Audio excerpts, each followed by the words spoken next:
കൊല്ലം കൊട്ടിയത്ത് hybrid കഞ്ചാവും MDMA-യുമായി യുവാവ് പിടിയിൽ. ഉമയനല്ലൂർ സ്വദേശി സയ്യിദ് അലിയാണ് പിടിയിലായത്. കൊട്ടിയം പോലീസും ഡാൻസ് ഓഫും ചേർന്നാണ് പ്രതിയെ പിടികൂടിയത്. കണ്ണൻ നായർ വിവരങ്ങളുമായി നമുക്കൊപ്പം ചേരുന്നുണ്ട്. കണ്ണൻ, വിവരങ്ങൾ പറയൂ.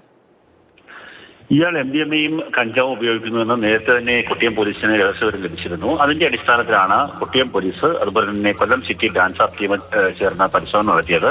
ഇയാളുടെ വീട്ടിൽ നിന്നാണ് ഇവ കണ്ടെടുത്തത്. 0.7 ഗ്രാം MDMA അതുപോലെ തന്നെ ഹൈബ്രിഡ് കഞ്ചാവ് ഇവയാണ് കണ്ടെടുത്തിട്ടുള്ളത്. 0.5 ഗ്രാമിൽ കൂടുതൽ കഞ്ചാവ് MDMA കൈവശം വെച്ച് കഴിഞ്ഞാൽ ജാമ്യമില്ലാ വകുപ്പ് പ്രകാരം കേസെടുക്കാവുന്നതാണ്. അതുകൊണ്ട് തന്നെയാണ് ഇയാൾക്കെതിരെ ജാമ്യമില്ലാ വകുപ്പുകൾ പോലീസ് ചുമത്തിയിട്ടുള്ളത്. ഇയാളെ കോടതിയിൽ ഹാജരാക്കി റിമാൻഡ് ചെയ്യും. ഇയാൾക്ക് എവിടെ നിന്നാണ് കഞ്ചാവ് കിട്ടിയത് നടക്കും കഞ്ചാവും MDMA-യും കിട്ടിയ നടക്കുമ്പോഴുള്ള കാര്യങ്ങൾ പോലീസ് പരിശോധിക്കുകയാണ്. നേരത്തെയും സമാനമായ കുറ്റകൃത്യത്തിൽ ഇയാൾ ഉൾപ്പെട്ടിട്ടുണ്ടോ എന്നും പോലീസ് പരിശോധിക്കുന്നുണ്ട്. പോലീസ് ലഭിച്ച പ്രാഥമിക വിവരം അനുസരിച്ച് ബാംഗ്ലൂരിൽ നിന്നാണ് ഈ ലഹരി ഉൽപ്പന്നങ്ങൾ, രാസലഹരി അടക്കമുള്ളവ ഇയാൾക്ക് കിട്ടിയതെന്നാണ് മനസ്സിലാക്കുവാൻ സാധിക്കുന്നത്. അങ്ങനെയുള്ള അന്വേഷണത്തിലാണ് ഇപ്പോൾ പോലീസ് ഉള്ളത്. കൂടുതൽ ആൾക്കാർ ഇയാൾക്ക് പിന്നിലുണ്ട് എന്നുള്ള നിഗമനത്തിലാണ് കൊട്ടിയം പോലീസും അതുപോലെ തന്നെ ഡാൻസ് ഓഫ് ടീമും ഉള്ളത്.